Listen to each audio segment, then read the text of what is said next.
I remember in Central Square you used to be able to go buy a breakfast, eggs, bacon, and home fries for like $2.99, and you can't do that. No, unfortunately. So, anyway, So 2003. So this one's called Allergies, and it's dedicated to Carrie. At the needle exchange, she came in, short purple hair, skinny, beautiful, pupils wide with junk yet. Urgently, she tugged my coat, said, "Mark, I think someone sold me a bad gram. I chipped a piece off it 3 times, shot it, just keep getting sicker each time I run it into my blood." She held it out to me. I took it into my hand, rumblings of deep dope yen awakening full bore inside me. I held the chunk to my nose and sniffed it. With sorrow in my eyes, I peered deep into her bottomless chasmic pupils. "God, I hate to tell you this," I said, "but the guy sold you beef bouillon." Her mouth dropped open, full of gas.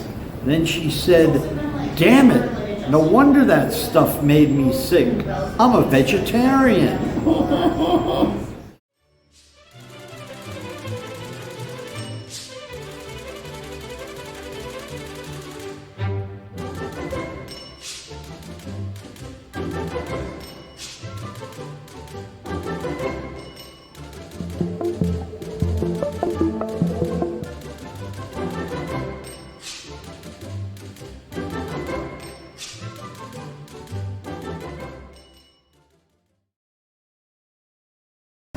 So we're here at the kiosk, and here with an old friend, Marc Goldfinger.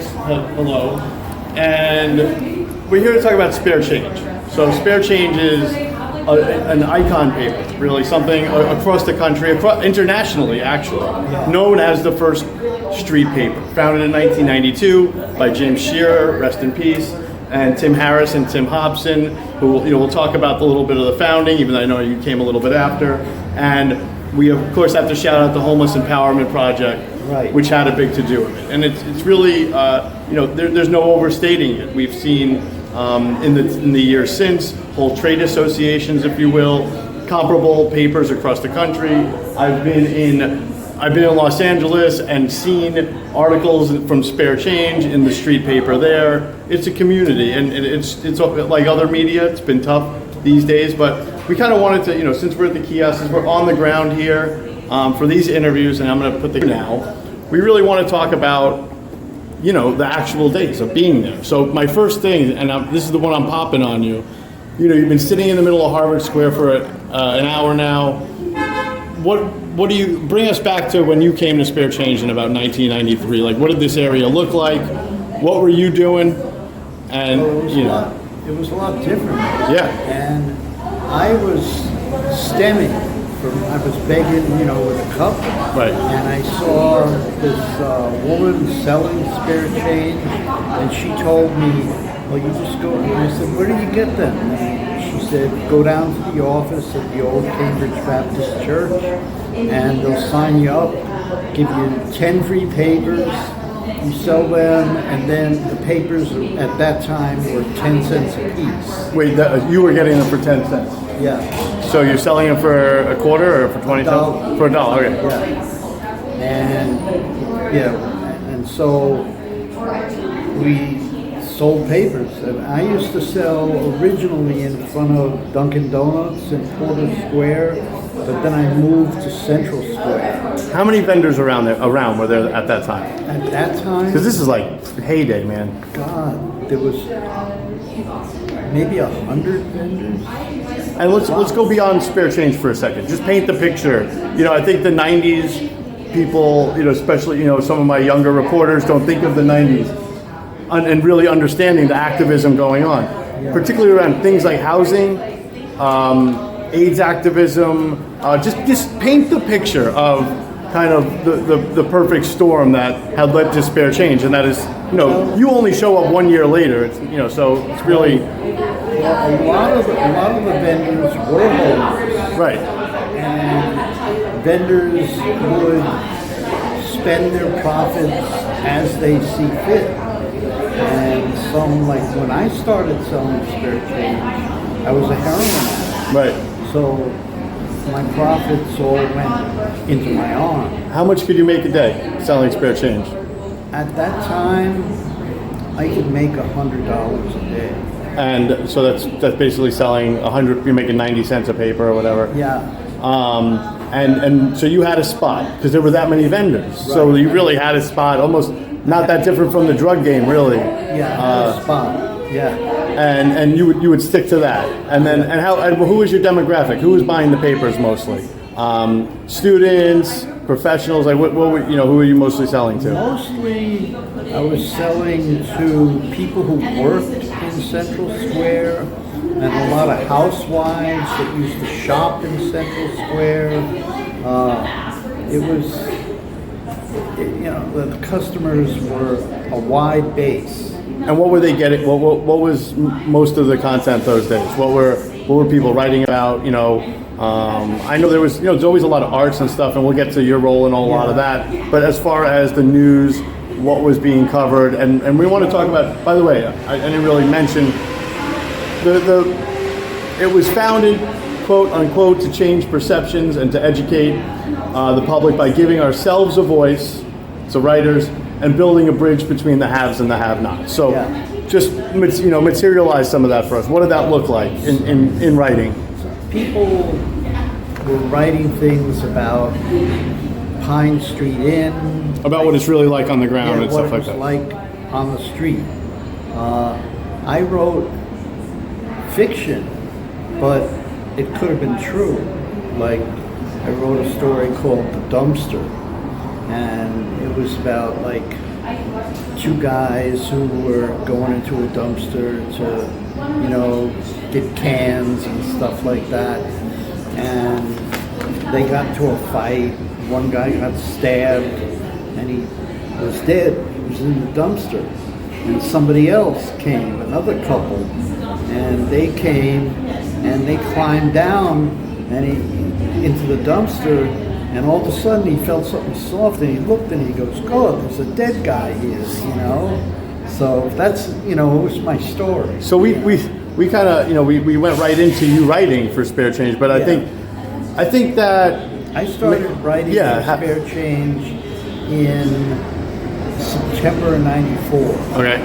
So you've been there for almost a year selling papers. Yeah. And I think we take for granted sometimes, like, now how integrated that is, that you have the opportunity, not only opportunity to write, that it was basically founded on the principle of people in the fight writing, right, as were a lot of the papers that were surrounded by you, right? Now, for now, I even take that for granted, but at the time, what was it like, especially as a person shooting dope, living on the street, to see your name in print, and how empowering was that? Good, and actually, it was Spare Change helped me get clean, because I thought to myself, this isn't a hustle. I'm selling a paper. I'm not begging for money. So I started going to meetings, and it took me a while, but I would go in and out, like relapse, get clean, relapse, get clean, and finally I stayed clean the first time almost 4 years. And let's talk to me. I'll shut up. Just talked about some of the characters. James, who of course we both, I was a big fan of myself, and just this didn't happen in a vacuum without characters, and lots of them. So and a lot of people who I'm sure you miss dearly. Some who are still around, but just we could do whether vignettes or stories or just shout outs. Who are some of the people and organizations or whatever that really made this happen? Well, James was one of them. There's a guy named Yaya who he was like 6'4", and he used to sell over at South Station, but I'm getting it wrong. Like, where the trains come in? Yeah, in the back there. Oh, yeah, Back Bay. Yeah. Yeah. and he used to sell there, and he used to go there like at 7 in the morning and work till 6 days a week or 5 days a week. A lot of, when I worked in Central Square, I'd get there at 7 in the morning and work till 5:30. It was reliable, right? Yeah, I was like, I would eat lunch as I sat like in front of the bank there that I worked in front of. You know, now there are a lot more opportunities. Well, it's not like it's ever easy, but for people, you know, there's a lot more programs, right? Like back then, there weren't many opportunities for someone in your situation, right, to make a couple legit bucks, right? Yeah. Actually, now it's harder. Now it's harder to sell papers. Oh, okay, yeah. Than it was then. Because when it was new, it was the new thing, and everybody wanted, and people sold a lot of papers, but you can't, if a new vendor starts selling, like what you have to do is you have to build up a clientele, and a lot of vendors, a lot of people who start, this is too much work, Right. I'd rather just shake a cup, because there was a guy named Donald who was on crutches, and he used to be about a half a block from me, and he used to get more money than me, just shaking a cup. So I wrote him, I included him in some of my stories about Tales of the Troll, Talk to us about when people in other places started seeing what you were doing. You know, it's different than, it's not like a corporate America spread. It's not like they have a great morning show, let's start a morning show and sell to this. No, it was different. It was organic. There's a lot of poverty movements at the time, Yeah. Anti-homelessness movements. My family was active in New York at the time in this. But what was it like, and how were you contacted before the internet in particular? Would people show up at the doorstep saying, how are you doing this? We want to do it in Wisconsin or whatever, how did that happen? Well, they used to contact the people in the office. Okay. And ask them. And what would you tell them? It's not like this was easy, I mean, do you have a toolkit? Yeah, you tell them what it was, how, and we formed a group called NASNA, National Association of Right. Street Papers. Yeah.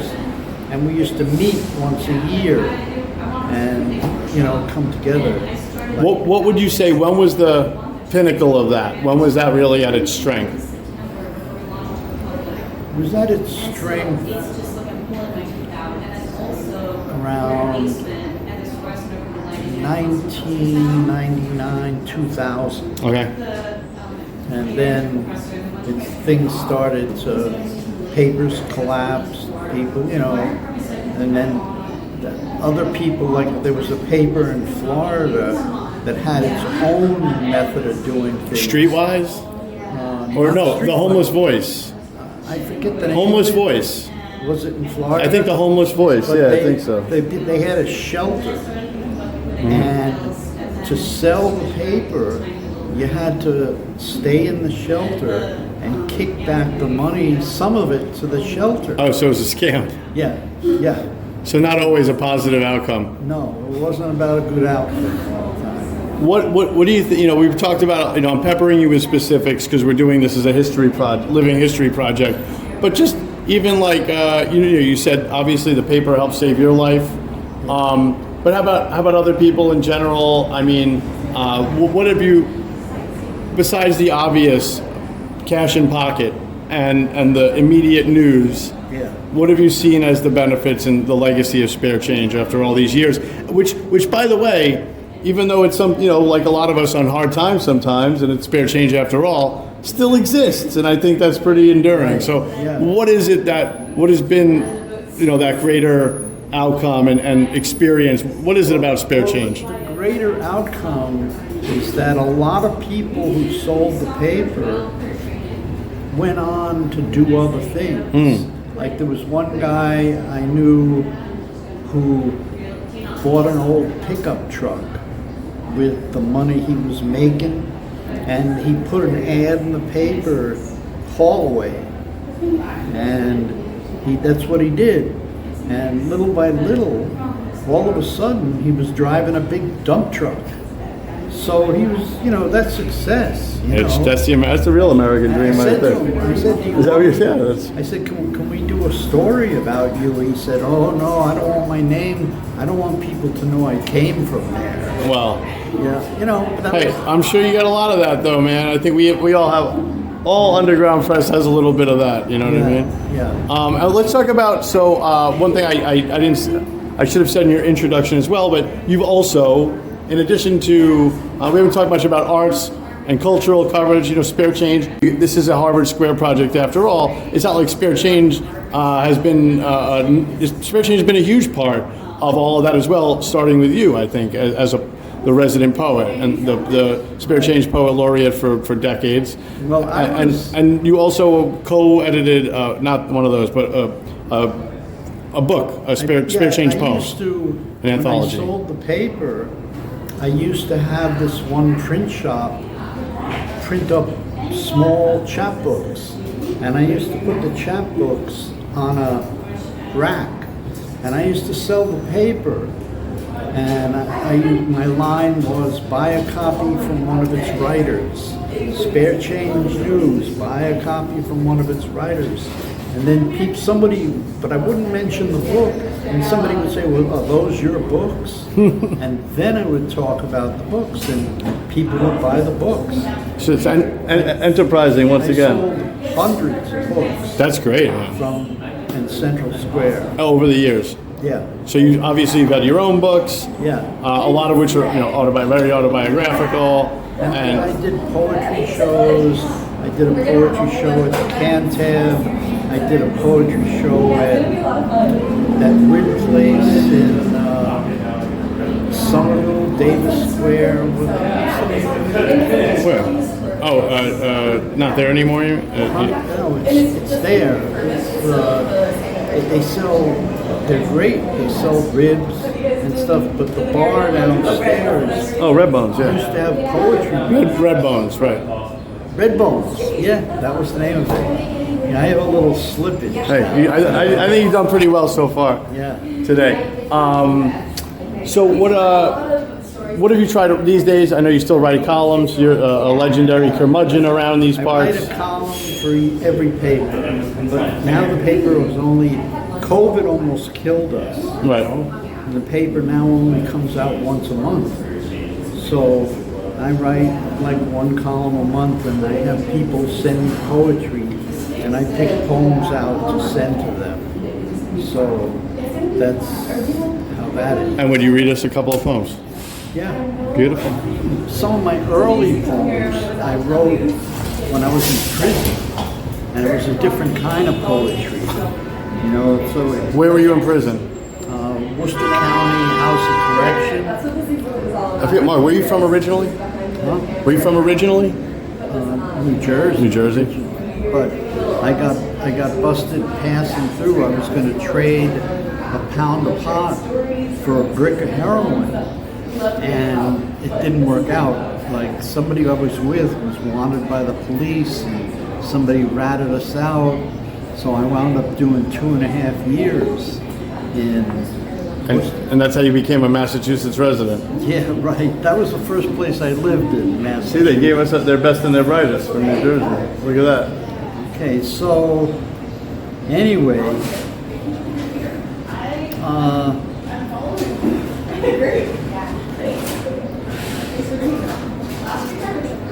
here's a poem called Death Trippin'. And I wrote this in the Worcester House of Correction in 1982-83. Late last night I scored a bag of dope. When my spirit is low, it gives me hope. I emptied it into my faithful spoon, but it sparkled like the stars in the evening's noon. I thought for a minute that I was beat, shot it anyway and leaped to my feet. My heart was racing, couldn't catch my breath. It wasn't smack, it was crystal meth. I'm not complaining, don't get me wrong. Just rushing like a jet stream, coming on strong. Nothing like the glass to straighten your hair and give your eyes that demonic stare. Just then this chump knocked at my door. I let him in, he was looking to score. So I turned him on to a cotton shot. He started sweating, a heavyweight, he's not. He said, "What the fuck, man, this ain't junk." I said, "You're right, dude, but it ain't bunk. That's crystal meth that you just did." He was running around just flipping his lid. I guess he'd never done any real speed. I thought it was righteous and he agreed. We hit the streets and started to stalk, flying high on this eternal walk. Everything was closed, the streets were dead, but the electrons were dancing in my head. 2 days later, I came back down after raging around that goddamn town. Now I was looking in earnest for some smack. My mind was blown, I couldn't get back. Then I saw my connection walking down the street. He was just the one I was looking to meet. Handed me the bag, said it was real fine shit. I cooked it up and then did my hit. It came on slow, but I reached the height. Hey, who the fuck turned out the light? I'm sinking fast, am I gonna die? Who gives a shit? I'm getting high. Some people think I'm on a real death trip. Well, I am trying to give this world the slip. You think I'm wrong? Do you have the cure that'll fix this pain in my heart for sure? One thing I know, heroin's the best for nullifying the hurt that's in my chest. And if one day I find death's sweet sleep, just dig a hole and bury me deep. And if you'd like to join me in my tomb, you bring the junk, I'll make some room. Wow. That's a classic, huh? poem. Yeah. All right, and you bring something contemporary? Yeah. So, This is from Heroin's Harbor. huh? This is from Heroin's Harbor. Heroin's Harbor, right. And, Who did the illustrations? I don't know. Oh, I thought maybe you were a... Mel Burns did the Okay. illustrations for Beautiful. their stories. But this one is called All of Me. On the day I had been released from prison, it was over 12 weeks since I had used heroin. I was waiting for a ride to a halfway house when a couple of guys from the Tiers strolled out. "Where you guys going?" I asked, and they said, "Great Brook Valley Projects, where the dope is, where this dope wanted to go." And then their ride pulled up. "Got room for one more?" I asked. "Hop in," they answered. I got into the car and the cramps of dope sickness hit my stomach. I gagged and almost threw up. My joints ached, my gut flipped upside, inside. Junk sickness. A junkie's body never forgets. If it was just physical, I would never use dope again. It is not my body, it is me. All of me, my body, my soul, my mind, interlocked in heroin hypnosis. Even clean, I will never be free again. This revelation hit me many years later, post-millennium, Junkian, rocked my being. I had everything a man might want, yet still I yearned to trade my kingdom for a pile of dust. Ask me about power. I will begin to tell you. My breath will stink of death. Wow. Well, thank you very much. This is fantastic. And nothing